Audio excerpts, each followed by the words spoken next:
Welcome to the Thought Boss podcast. This is your host, Nicole.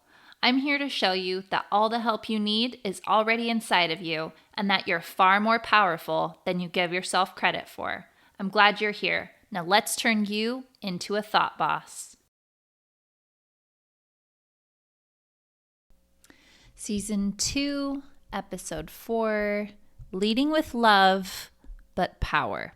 So this is an addition, kind of just a follow-up episode to the last one that I did, which was talking about leading with who you are and doing it from a place of actually wanting to post what you post and share what you share and be who you are instead of having to think all the time about what other people are thinking of you and trying to essentially people please on social media or however you lead your people. So this one is about leading with love, but powerfully. So once you get out of the place of having to people please people and give them what they say they want, and you're finally doing what you want to do, sometimes you might have to ask, well, what do I want to do?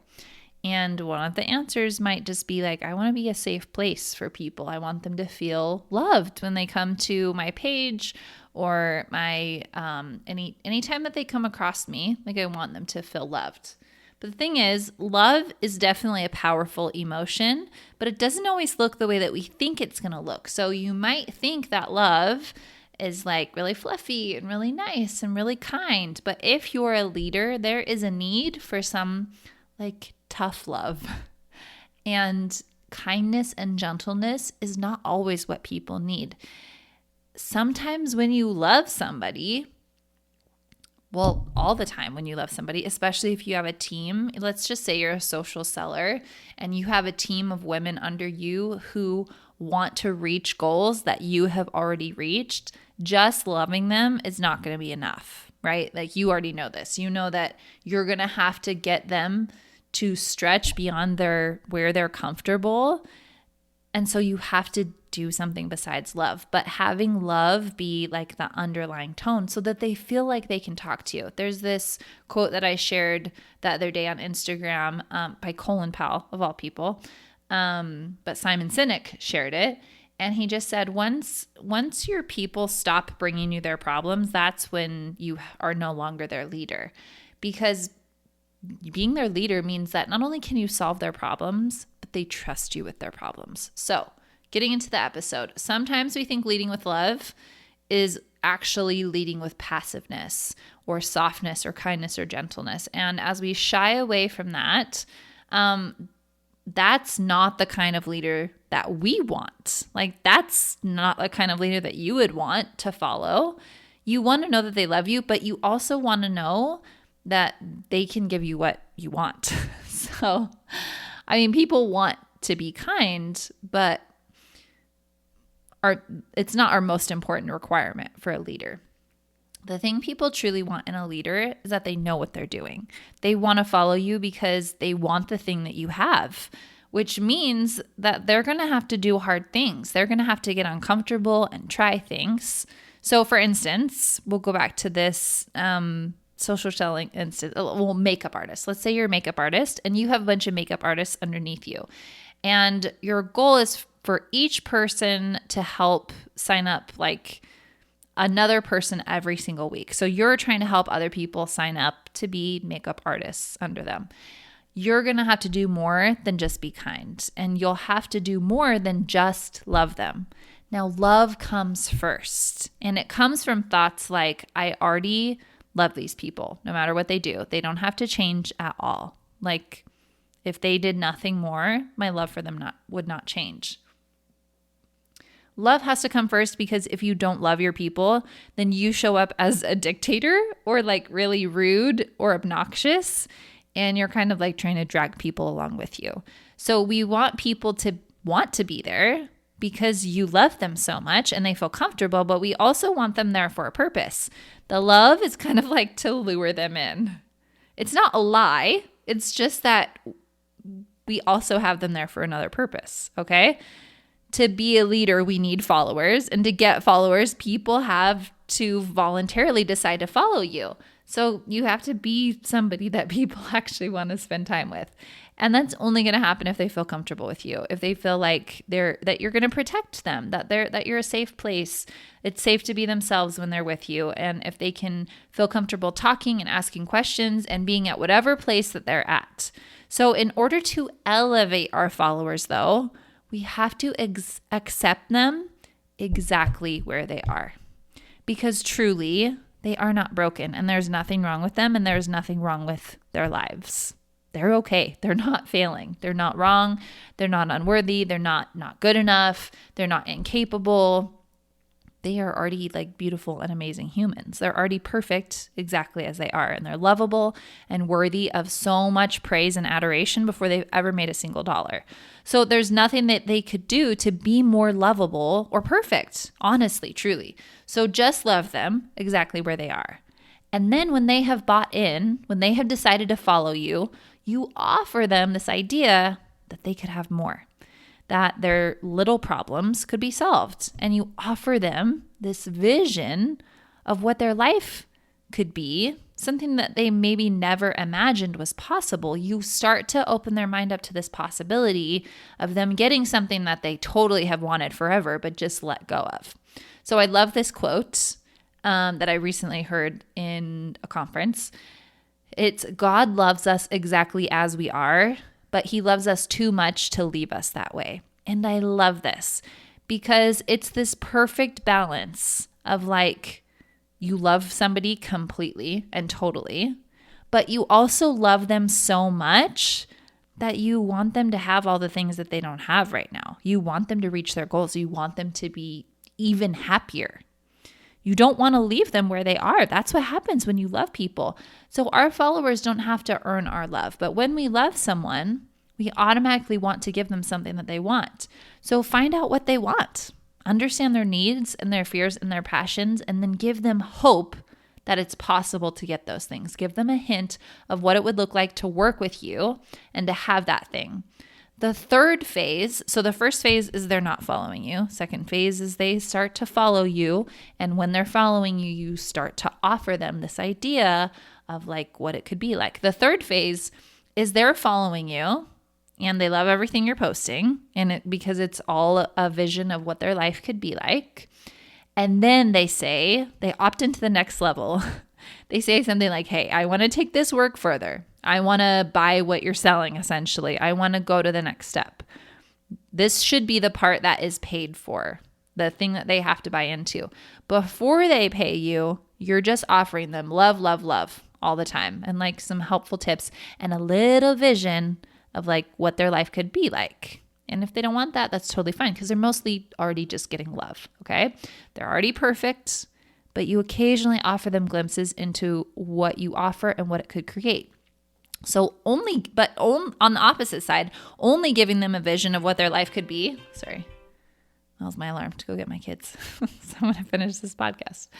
If you were only giving them a vision of what their life could be all the time, you know these people that you see on Instagram, they're just like in their sports cars and look at all this money and this is so amazing. Like that is just seen as really condescending. You don't feel loved by those people at all.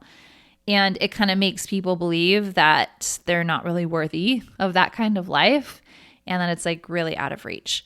Now, listen, this is very important.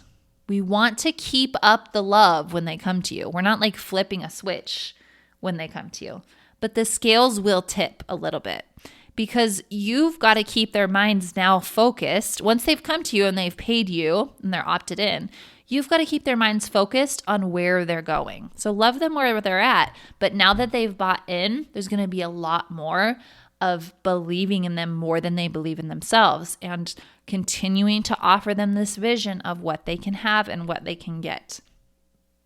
And this is not like people don't like salespeople because, I don't know, they don't like salespeople. But if you're selling something that is literally going to change somebody's life in like the most amazing way, like there's zero shame about that. Like I have zero problems saying, yes, I charge a lot of money so that you can actually like your life. Like, isn't that worth it?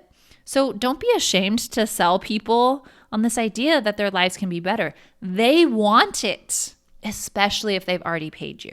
Okay. So keep that vision alive. So believing that it's 100% possible and that nothing they could do would change how you feel about them, but that changing things is 100% possible if they want it. Powerful love looks like seeing somebody for who they could be and loving them in both places, loving them where they are and loving them where they're going. Like the love doesn't ever get taken away. It looks like offering them help before they know that they need it. If you have members on your team who are really struggling, don't wait for them to reach out. Love them enough to reach out to them before they reach out to you and you notice that they're struggling, and just check in with them. How are you doing? How are you feeling? They might be feeling really unworthy. They might be needing to talk to somebody. They might be needing to have permission to take a break. You as a leader, that's your responsibility to know and to reach out to them and to love them. So it's kind of your responsibility to know okay, do they need to be pushed right now or do they need love right now? So you can see their goals and you can see where they're getting off track, but they might not see that. So love them enough to stop them and correct them once they have paid you to be their leader. Make sure that it's only then. Okay. So I already read you that quote. I'm going to finish the quote for you. Leadership is solving problems. The day the soldiers stop bringing you their problems is the day you have stopped leading them. They have either lost confidence that you can help or concluded that you do not care. Either case is a failure of leadership. Don't you just love that? Lead with love. Lead with your heart first and make sure that people know. Your followers and the whole world, make sure that they know that you love them and that you care about them. You can't fake that. You have to just decide to love them. You have to look for all their amazingness and show it to them over and over again until they start to love themselves a little bit. And that love for themselves will inspire them to reach for more. But the love comes first and the love comes last. And it's all the way in between. Some people just need somebody to tell them that they're doing a good job. Being a leader is also about showing up where and how, or showing people where and how they could do better. And it's asking them to step up to the person you already know they're capable of being and loving and cheering them on as they doubt themselves and they try and they fail over and over again. And it's also supporting them with a hand of love right there to catch them anytime they slip, but also letting them do hard things and fail on their own so that they can actually learn. You are creating people who are capable of being leaders themselves. You are here to inspire them in the best and most capable version of themselves. That's who you see they are, and you have to believe it more than they do. They aren't here to play small. They're really not. So don't treat them as if they're here to play small. Train them to be what they want to be. So lift them up, tell them the hard truth, do it with love, but don't hold back. Tell it to them very honestly and allow them to see it for themselves. This doesn't mean that they're broken. In fact, it just means that they're capable. It means that they're growing and progressing. So believe in someone more than they believe in themselves. Here are some things that you might need to practice, some thoughts you might need to practice in order to show up as this leader. My people are already exactly who they need to be. There is nothing wrong with them. They're doing their best, and their best is enough for today. I am inspiring them in a way that causes them to continue to show up as their best, and naturally, they will get better. As I create a loving environment, my people grow and flourish. Love always comes first, comes before money, comes before ego and pride and achievements and goals. It always has to come first, and my team will flourish because of it. I love my people exactly as they are, whether they do what I think they should or not. I love myself exactly as I am. I'm growing and I'm learning, and that is the whole point of this. All right. This was amazing. I love this podcast. And tomorrow I'm going to be teaching you what to do when being a leader feels like a lot of pressure and feels very heavy. Okay? And also the next day when people don't like you. All right. Thank you for being here. I'll see you next time.